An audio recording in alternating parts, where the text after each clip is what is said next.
ಪ್ರಜಾಸತ್ತಾತ್ಮಕ ಪ್ರಜಾಸತ್ತಾತ್ಮಕ ಗಣರಾಜ್ಯವನ್ನಾಗಿ ರೂಪಿಸುವುದಕ್ಕಾಗಿ ಭಾರತೀಯರೆಲ್ಲರಿಗೂ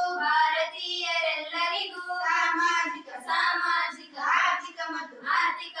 ರಾಜಕೀಯ ನ್ಯಾಯವನ್ನು ವಿಚಾರ ಅಭಿವ್ಯಕ್ತಿ ನಂಬಿಕೆ ಧರ್ಮ ಮತ್ತು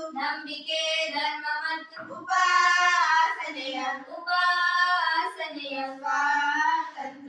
ಸ್ವಾತಂತ್ರ್ಯವನ್ನು ಸ್ಥಾನಮಾನ ಮತ್ತು ಅವಕಾಶಗಳ ಸಮತೆ ದೊರೆಯುವಂತೆ ಮಾಡಲು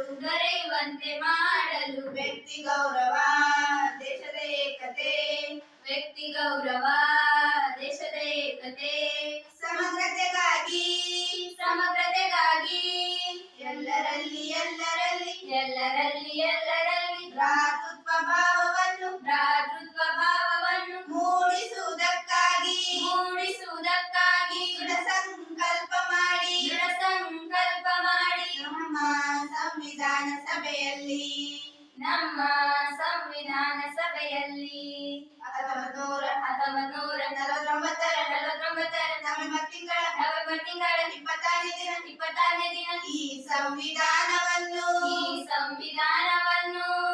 ನಮಗೆ ನಾವೇ ಅರ್ಪಿಸಿಕೊಂಡು ಅಂಗೀಕರಿಸಿ ಶಾಸನವಾಗಿ